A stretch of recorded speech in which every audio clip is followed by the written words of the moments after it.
Study IQ IAS, अब तैयारी हुई affordable. UPSC civil service prelims 2023 का एग्जाम ऑलरेडी हो चुका है। आप लोगों ने काफ़ी सारे एनालिसिस के वीडियो भी देख लिए होंगे। पेपर ऐसा था, पेपर वैसा था, पेपर कैसा था, काफ़ी बातें हो चुकी हैं। बट एक लेजिटिमेट क्वेश्चन जब निकल के सामने आता है कि what should be your strategy for prelims 2024, क्योंकि कुछ भी हो पेपर तो आपको देना ही है, तैयारी तो करनी ही है। तो अब आपके पास ना अपने पेपर को लेकर एक सॉलिड स्ट्रैटेजी होनी चाहिए। और मेरा पर्सनली ये मानना है कि जिस तरीके से पेपर के अंदर रेंडमनेस बढ़ती जा रही है, अनसर्टेनिटी बढ़ती जा रही है, आपके पास ना अपने हर एक सब्जेक्ट को लेकर भी geography, history, economics, science and tech, environment एक अलग से स्ट्रैटेजी होनी चाहिए। तो दरअसल हम इस तरफ प्रयास कर रहे हैं और मेरे द्वारा ऑलरेडी एनवायरनमेंट की क्या एक स्ट्रैटेजी होनी चाहिए और अब तक यूपीएससी का क्या एक बेसिकली पैटर्न रहा है पर्यावरण के क्वेश्चंस को लेकर, वो अपलोड हो चुकी है। तो वो वीडियो अगर आपने नहीं देखा है उसको देख लीजिएगा। बाकी फैकल्टीज़ के द्वारा भी अदर सब्जेक्ट की एक स्ट्रैटेजी ऑलरेडी जो है अपलोड की जा चुकी है यूट्यूब पे, वो भी आप देख सकते हैं। आज के वीडियो का जो फोकस रहने वाला है वो साइंस एंड टेक्नोलॉजी के सेगमेंट को लेकर रहेगा। तो what should be your strategy for science and technology अगर आप 2024 के लिए प्रिपेयर कर रहे हो तो। और साथ ही ये भी जानना बहुत ज़रूरी है कि आखिर यूपीएससी आपसे चाहता क्या है, राइट? तो नमस्कार दोस्तों, मैं हूं प्राची और स्टडी IQ के प्लेटफॉर्म पर आप लोगों का बेहद स्वागत करती हूं। मैं आपको एक बात बता देती हूं, ऑप्शंस का जो है तरीका चेंज हो चुका है, पेपर में अनसर्टेनिटी ज़्यादा हो चुकी है, पेयर वाले ऑप्शंस आने लगे हैं और जो सबसे ज़्यादा एक लाइन यूज़ की जा रही है कि भाई यूपीएससी ने एलिमिनेशन को एलिमिनेट कर दिया, वो भी हो चुका है। बट एक चीज़ ना 100% सर्टेन है जो अभी तक चेंज नहीं हुई है और आने वाले समय में भी चेंज नहीं होने वाली। ऐसी वो चीज़ क्या है? तो वो है यूपीएससी के थीम्स।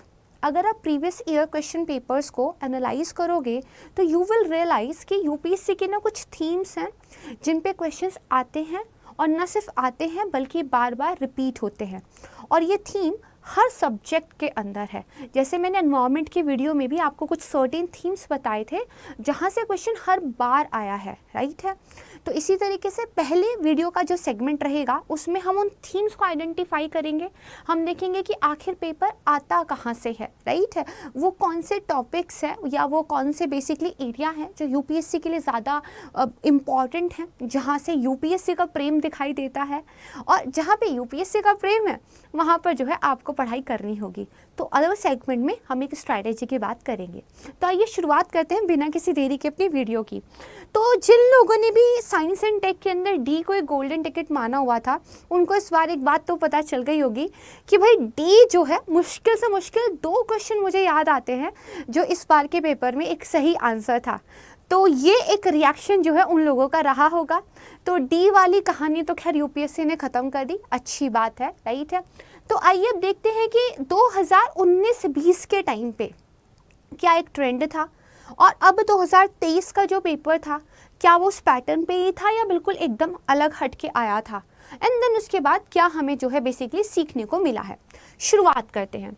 तो अगर बेसिकली अगर न्यूज़पेपर को लेकर आप अभी भी ये कहते हैं कि अखबार खोलना बहुत मुश्किल काम है, तो माझी जी के पास आपके लिए एक जो है मैसेज है कि क्या पहाड़ तोड़ने से भी ज़्यादा मुश्किल है?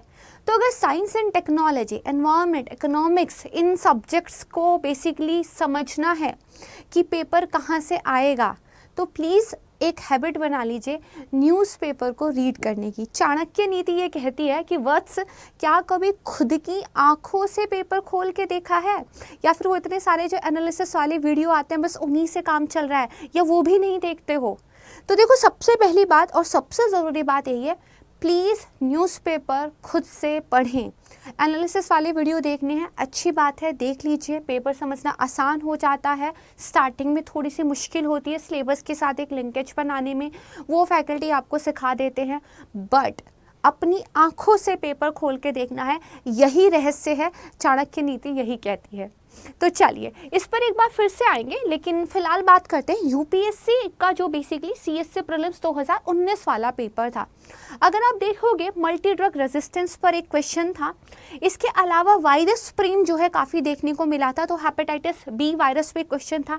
इससे पहले बेसिकली बर्ड फ्लू को लेके वो क्वेश्चन पूछ चुके थे, स्वाइन फ्लू को लेके क्वेश्चन पूछ चुके थे, और जीका वायरस पे ऑलरेडी वो क्वेश्चन पूछ चुके थे। अगर 2015 से आप थोड़ा सा बेसिकली पेपर को एनालाइज करोगे तो साथ में जो साइंस के अंदर ना रीसेंट डेवलपमेंट न्यूज़पेपर में रही होंगी, जिनके बारे में आर्टिकल्स आए होंगे, उस तरह की रीसेंट डेवलपमेंट पे भी क्वेश्चन पूछा गया था। और एकदम ताज़ा वाला करंट अफेयर नहीं पूछा गया था, जो पक कर अच्छी तरीके से बॉईल होकर मसाला लगकर तैयार हो गया था ना, वो वाली रेसिपी ज़्यादातर पूछी जाती है। तो एकदम वो 6 महीने 7 महीने वाला करंट अफेयर नहीं पूछते हैं, थोड़ा सा जो कन्वेंशनल एक तरीके से करंट अफेयर होता है ना, वहाँ से क्वेश्चन आते हैं स्टैटिक के साथ मिक्स करके। इसके अलावा जैसे Cas9 प्रोटीन पे क्वेश्चन था, आर्ग्यूमेंटेड रियलिटी पे क्वेश्चन था, वेरिएबल डिवाइसेस पे क्वेश्चन था। तो अगर आप देखोगे पेपर के अंदर ना जो बेसिकली बायोटेक है, साथ में जो इंफॉर्मेशन कम्युनिकेशन एंड टेक्नोलॉजी है, ठीक है, इसके अलावा अगर आप हेल्थ रिलेटेड जो है चीज़ें देखोगे, ठीक है, इन पर ज़्यादा फोकस किया गया था। साथ में सेम एनवायरनमेंट की तरह अगर कोई टर्म्स या फिर कोई टेक्नोलॉजी न्यूज़ में थी तो इस पे जो है पेपर का फोकस था। तो कुछ ना क्वेश्चंस देख लेते हैं, है ना। जैसे अगर यहाँ पे आप देखोगे तो यहाँ पे पूछा गया था जो सैटेलाइट या फिर रिमोट सेंसिंग होता है उसकी एप्लीकेशन को लेके क्वेश्चन। ये मैं बहुत बार बता चुकी हूँ कि साइंस एंड टेक्नोलॉजी के अंदर अगर वो किसी टेक्नोलॉजी के बारे में पूछते हैं तो जनरली एप्लीकेशन पूछते हैं। तो एज ए एडमिनिस्ट्रेटर ना यू शुड नो कि अगर कोई टेक्नोलॉजी है तो भाई उसका रियल लाइफ में क्या एप्लीकेशन है, राइट। तो सेम तरीके से इसके अलावा अगर देखोगे तो ये एक क्वेश्चन आया था ग्रेविटेशनल वेव को लेकर। अगर आप देखोगे ना, ग्रेविटेशनल वेव ना एक फेवरेट टॉपिक रहा है यूपीएससी का, क्वेश्चन इससे बने हैं। इसके अलावा अगर हम कम्युनिकेशन टेक्नोलॉजी की बात करें तो आप देखोगे जो आपका basically voice over long term evolution था, राइट है, इस पे एक क्वेश्चन आया हुआ था। एंड इसके अलावा जो रीसेंट डेवलपमेंट साइंस में हुए थे, ठीक है, और इसमें भी बायोटेक पे ज़्यादा फोकस था, ठीक है, जो आपकी जैव प्रौद्योगिकी होती है उस पे ज़्यादा फोकस था। तो ये जो है पेपर आपको देखने को मिलेगा। और अपना 3-4 चीज़ों को ध्यान में रखिएगा, बायोटेक्नोलॉजी, हेल्थ, राइट है, इसके अलावा जो आपका इंफॉर्मेशन कम्युनिकेशन टेक्नोलॉजी होता है, अगर कुछ रिसेंट में साइंस में डेवलपमेंट हुए हैं, ठीक है, और इस तरह की ये जो बेसिकली 4-5 थीम्स हैं ये आपको लगातार पेपर के अंदर देखने को मिलने वाली है। जैसे 2019 का हमने एक एग्जाम्पल देख लिया, जैसे यहाँ पे देखिए बेसिकली आरएनए इंटरफेस, यानी कि आरएनए आई टेक्नोलॉजी पर एक क्वेश्चन था, ठीक है। तो ये हुआ। 2020 की बात करते हैं, ठीक है। तो देखो इवोल्ड लीसा पर क्वेश्चन पूछा था, और इस पे ना एक सिमिलर टाइप का बट थोड़ा सा लेस डिफिकल्ट क्वेश्चन यूपीएससी पहले भी पूछ चुकी थी। इसके अलावा सोलर पावर को लेकर जो क्वेश्चन था वो थोड़ा कॉन्सेप्चुअल था, राइट है, यानी कि बेसिक थोड़ा सा फिजिक्स केमिस्ट्री भी पता हो, ये भी यूपीएससी आपसे डिमांड रखती है। इसके अलावा पब्लिक की इंफ्रास्ट्रक्चर, ये दरअसल एक आप मान के चलिए थोड़ा साइबर सिक्योरिटी और इस तरह के न्यूज़ काफ़ी ज़्यादा आपको देखने को मिल रहे थे। तो जो पब्लिक इंफ्रास्ट्रक्चर होता है, ये एक क्वेश्चन पूछा गया था। आर्टिफिशियल इंटेलिजेंस, इस पे एप्लीकेशन बेस्ड एक क्वेश्चन था। प्लांट और एनिमल सेल पे एक कॉन्सेप्ट वाला क्वेश्चन पूछा गया था, एनसीईआरटी से कवर होने वाला क्वेश्चन था। इसके अलावा वैक्सीन पे क्वेश्चन था और कार्बन नैनो ट्यूब पे क्वेश्चन आया था, ठीक है। तो अगेन आप देखोगे तो बेसिकली बायोटेक पे फोकस था, ठीक है। इसके अलावा आपका जो कम्युनिकेशन टेक्नोलॉजीज होते हैं उस पे क्वेश्चन थे, और साथ में अगर कोई टर्म न्यूज़ में थी, है ना, उस पे सवाल था। तो इस तरह की चीज़ें, जैसे यहाँ पे देखिए इस बार उन्होंने क्या पूछ लिया, विजिबल लाइट कम्युनिकेशन टेक्नोलॉजी पे क्वेश्चन, ठीक है। उसके अलावा अगर दूसरा देखोगे तो यहाँ पर देखो पहले क्वेश्चन आया था कि रीसेंट डेवलपमेंट जो साइंस में हुए हैं, राइट, डीएनए वीएनए वगैरह को लेकर जो एक सवाल था। यहाँ पे देखो recent advances in human reproductive technology, ठीक है, इस पे एक सवाल पूछा गया था। और दरअसल ये जो टेक्नोलॉजी थी प्रो न्यूक्लियर ट्रांसफ़र, है ना, इसको लेकर न्यूज़पेपर में आर्टिकल्स आए थे। साथ में यहाँ पे देखोगे again genetic changes, genome, stem cell, 3 statement को लेकर 2020 में एक सवाल आया था। अब बात करते हैं 2021 की। तो मैंने बताया ना, थीम थीम जो है यूपीएससी के अंदर सर्टेन रहती हैं, और इसको लेकर ना पहले बहुत ज़्यादा बात होती नहीं थी। ये ना रिसेंट कुछ टाइम से कुछ जो कम्युनिटी के लिए लोग काम करते हैं, जिनका एग्ज़ाम क्रैक भी हुआ है और जो गाइड भी करते हैं बच्चों को, उन्होंने इसको थोड़ा सा पॉपुलर किया था, और अब हर किसी का ध्यान इस पे जाने लगा है, राइट है, कि भाई यूपीएससी की थीम्स को लेकर जो है तैयारी करनी चाहिए। तो 2021 की बात करें तो वायरस को लेके जो प्यार था वो कंटिन्यू रहा, हालांकि 2020 में नहीं था, जबकि 2019 में क्वेश्चन था, तो 20 में जो है गैप रहा। इसके अलावा आप देखोगे प्रेशर कुकर को लेकर एक वियर्ड सा क्वेश्चन पूछा था, बट अगेन वो आपकी कॉन्सेप्ट टेस्ट करने वाला क्वेश्चन था, ठीक है। कुछ टेक्नोलॉजी न्यूज़ में थी तो उसको लेकर जो है पूछ लिया गया। डिजीज़ पर फिर से सवाल था, वैक्सीन पे फिर से सवाल था, राइट है। इसके अलावा आप देखोगे इस तरह के जो एक बेसिकली आप कह सकते हो नॉर्मल फिजिक्स केमिस्ट्री से थोड़ा एडवांस लेवल पे जाके जब आप चीज़ें पढ़ते हैं और उसको लिंक कर देते हैं करंट के साथ, उस तरह के सवाल आए थे। और फिर जो सोडियम लैंप और एलईडी लैंप का जो डिफरेंस होता है उस पर एक सवाल आया था, ठीक है। तो ये आपको जो है एक पैटर्न यहाँ पे देखने को मिलता है, ठीक है। जैसे फॉर एग्जांपल आप देखोगे एक एडिनो वायरस और रेट्रो वायरस को लेकर सवाल था 2021 में, ठीक है। भाई देखो कोविड की वजह से वायरस जो फेमस हुआ तो यूपीएससी ने भी उसको थोड़ा सा प्रेम को अपना लिया था, हालांकि 20 में सवाल नहीं था, 19 में सवाल था, 21 में सवाल था। और हकीकत की बात यह है कोविड तो चलिए 19 के दौरान जो है आपको पॉपुलर हुआ, बट वो वायरस पे सवाल बहुत पहले से पूछते आ रहे थे। 2015 का पेपर उठा के देखोगे तो क्वेश्चन रहता है, ठीक है। इसके अलावा यहाँ पे देखो वाटर की प्रॉपर्टी को लेकर, राइट है, एक बेसिक कॉन्सेप्ट वाला सवाल यहाँ पर था, ठीक है। अब बात करते हैं 2022 वाले एग्ज़ाम की। तो जीनोम हो, डीएनए हो, राइट है, ये जो बेसिकली टर्म्स हैं ये आता ही है। जैसे यहाँ पे देखिए डीएनए बार कोडिंग पे क्वेश्चन था, B cell T cell immunity से रिलेटेड एक क्वेश्चन आया था, राइट है। नैनो पार्टिकल्स पे एक सवाल था, प्रोबायोटिक पे एक सवाल था, हालांकि ये सवाल डुएबल था, राइट है।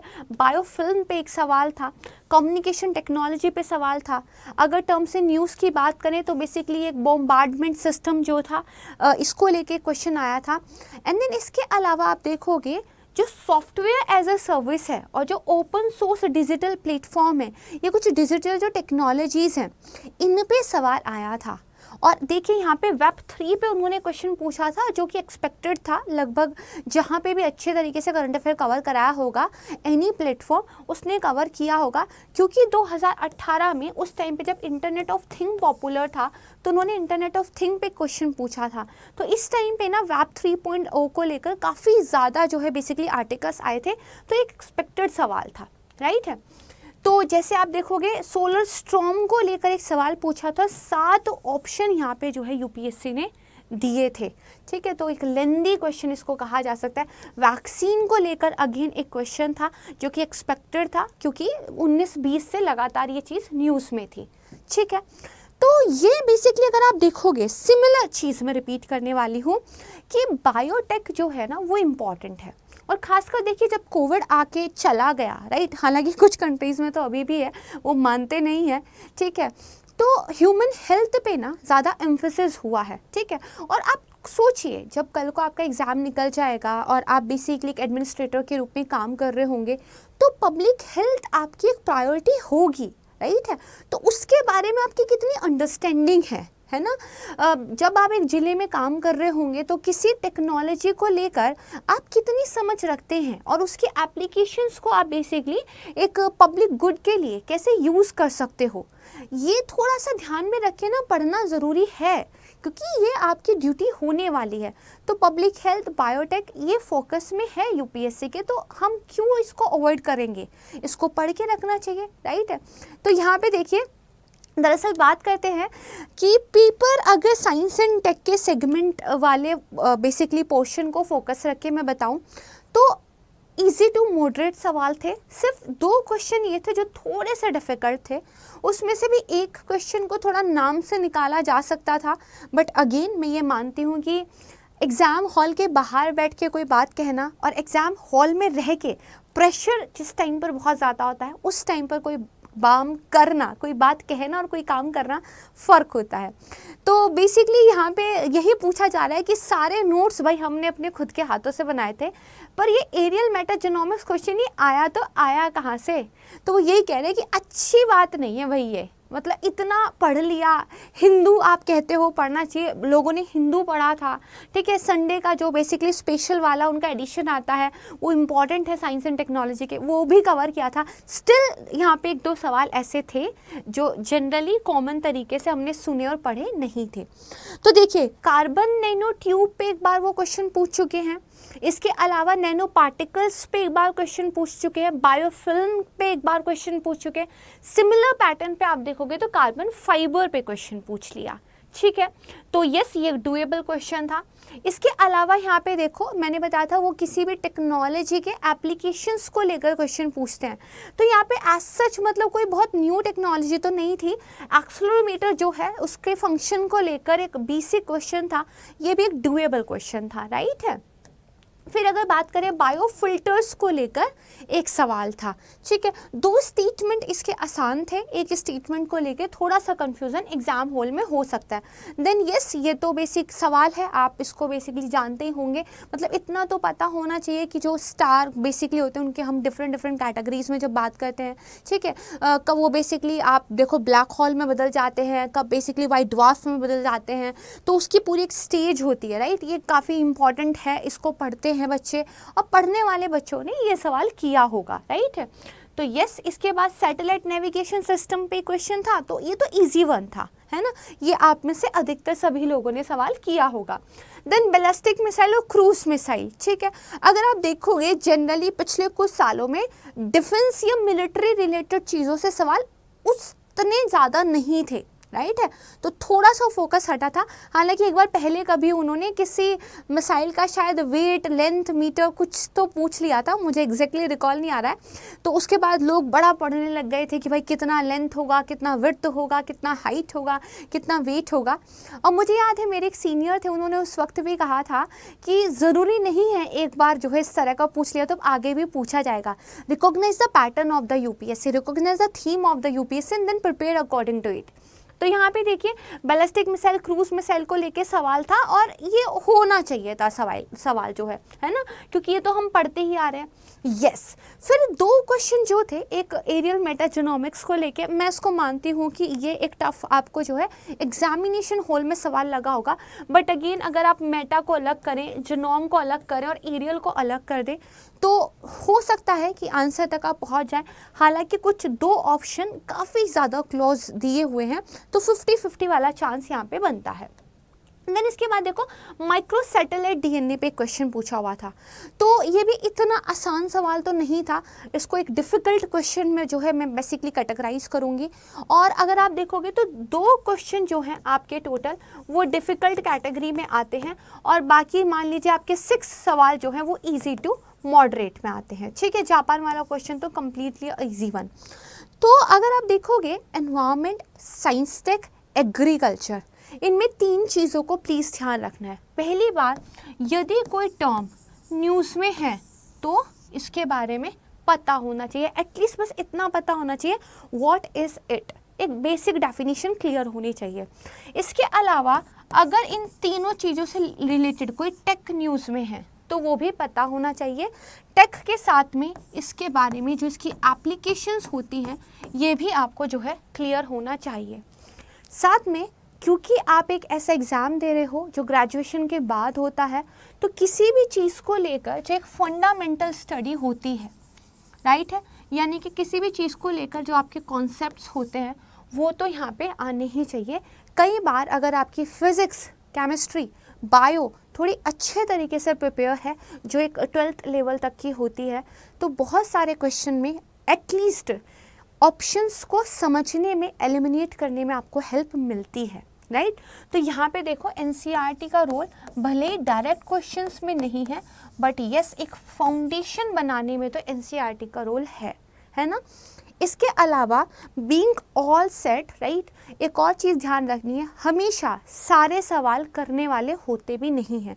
जैसे हमने ये 2 सवाल देखे, कुछ सवाल ऐसे होते हैं जो मुश्किल होते हैं, तो इसका मतलब ये नहीं है अब जो पूरी पढ़ाई है वो इन सवालों के इर्द गिर्द घूमेगी कि मैं ढूंढ ढूंढ कर एकदम जो है रिसर्च पेपर से की टर्म्स एंड टेक्नोलॉजी को निकाल कर पढ़ूंगा या पढ़ूंगी, राइट है। बहुत सिलेबस है, बहुत सारे सेगमेंट कवर करने हैं, तो थीम रिकॉग्नाइज कर लेते हैं।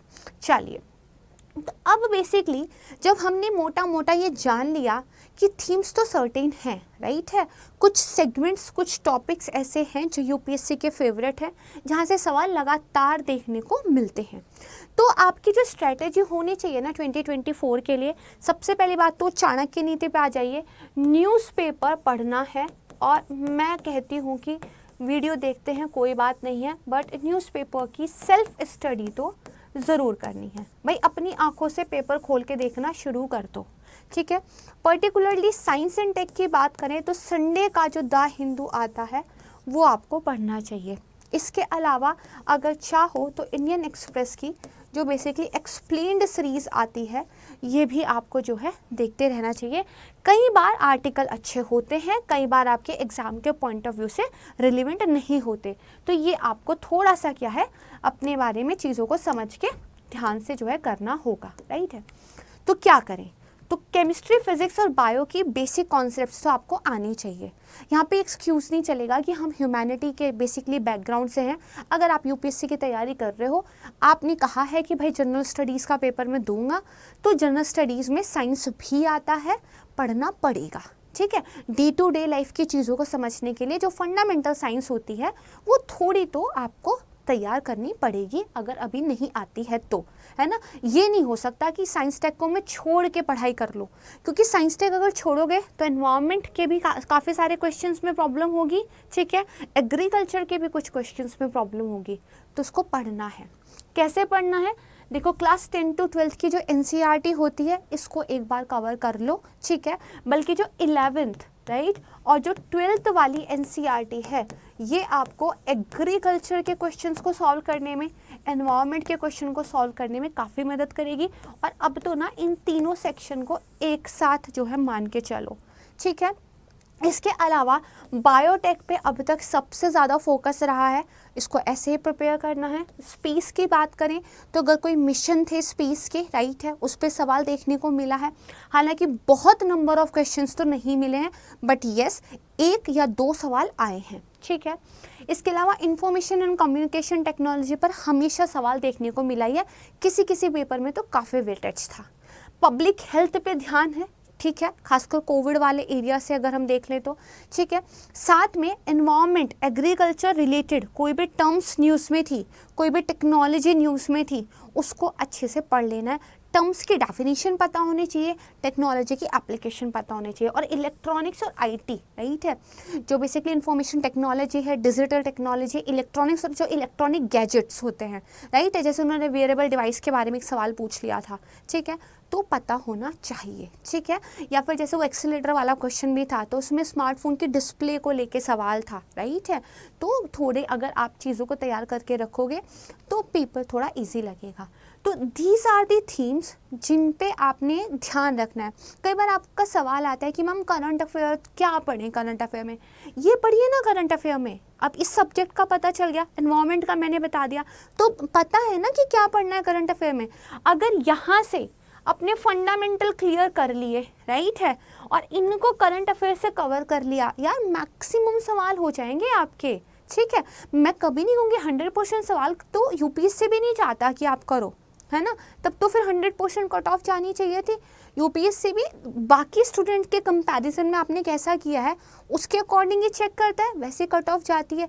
तो बस उतने ही तो सवाल करने हैं पेपर में जितने सीरियस एस्पिरेंट करके आते हैं। तो टारगेट शुड भी कि वो सवाल तो मेरे अच्छे तरीके से प्रिपेयर होने ही चाहिए जिनको majority of the serious aspirant बढ़ के आ रहे हैं। और जो एक चीज़ है कि एक कहीं कोई सवाल यूपीएससी ने पूछ लिया तो अब हम सारी पढ़ाई उसी को ध्यान में रख के करेंगे, वो बहुत गलत तरीका है। आपका जो इतना प्रीसियस टाइम है ये यहाँ पे जो है बेसिकली नुकसान इसमें होता है, ठीक है। तो ये प्लीज़ एक स्ट्रैटेजी का जो है फॉलो कीजिएगा। अगर अभी रिसेंट में स्टार्ट कर रहे हैं, try to cover NCERTs first, साथ में न्यूज़पेपर की एक रीडिंग हैबिट बना लो, ठीक है, इसको ध्यान रखना। इसके अलावा ध्यान रखना एनवायरनमेंट एंड साइंस टेक का जिस तरीके से पेपर आया था, agriculture, environment, science and tech, right है, ये जो फोकस है पेपर का आज के दिनों में, इसको ध्यान में रखते हुए हमने एक सीरीज डिज़ाइन की है एनवायरनमेंट एंड साइंस टेक को लेकर। जो भी ऐसी news, terms, technology current affair में होगी जो आपको पता होनी चाहिए, उसको हम बहुत ही बेसिकली शॉर्ट ड्यूरेशन वाली वीडियोस बना के इसमें कवर कर देंगे। और ये सीरीज़ ऑलरेडी स्टार्ट हो चुकी है, आप इसकी वीडियोस देखना शुरू कर देना, ठीक है। और if you have any question regarding the video, और या फिर अपनी प्रिपरेशन को लेके कुछ पूछना चाहते हो, तो मुझे यहाँ पे टेलीग्राम चैनल पे आप ज्वाइन भी कर सकते हो, ठीक है। स्टडी IQ हर हालत में आपके साथ है, हमारी पूरी टीम आपके साथ खड़ी हुई है, और आपको जहाँ पर जो भी हेल्प चाहिए हम आपके साथ हैं, ठीक है। ये एक स्कैन कोड बेसिकली दिया हुआ है, इसको आप स्कैन करके डायरेक्टली भी टेलीग्राम चैनल को ज्वाइन कर सकते हो। तो मेरी तरफ से एनवायरनमेंट एंड साइंस टेक का जो सेगमेंट है वो कवर करा दिया गया है कि 2024 की स्ट्रैटेजी क्या होनी चाहिए। बाकी का बाकी फैकल्टीज़ कवर करा रहे हैं, ठीक है, देख लीजिएगा प्लीज़। इस सबको देखने के बाद अब लग जाइए तैयारी में, ठीक है। मतलब हो गया पेपर को लेके भड़ास भी निकल गई है ना, अब पढ़ना है, तैयारी करनी है, ठीक है। तो चलिए मेरे सारे बाहुबली, ठीक है, मेल फीमेल दोनों, अब जो है कमर कस लीजिएगा और अपनी तैयारी को जो है शुरू कर दीजिए। इस सीरीज़ के सारे वीडियो आपने देखने हैं, ये मिस नहीं करना है, आपका काफ़ी कुछ एक साल के अंदर कवर हो जाएगा। मैं कोशिश करूँगी कि हम इतना अच्छा तरीके से सीरीज़ को लेके चलें कि 2024 में हम क्वेश्चंस इसकी हेल्प से कर पाएँ, ठीक है। चलिए मिलूंगी मैं आपको बहुत जल्द एक नई वीडियो के साथ। तब तक के लिए अपना ख्याल रखिएगा, अपनों का ख्याल रखिएगा और बहुत सारा हार्ड वर्क कीजिएगा। Thank you so much everyone. जय हिंद। स्टडी IQ IAS, अब तैयारी हुई अफोर्डेबल।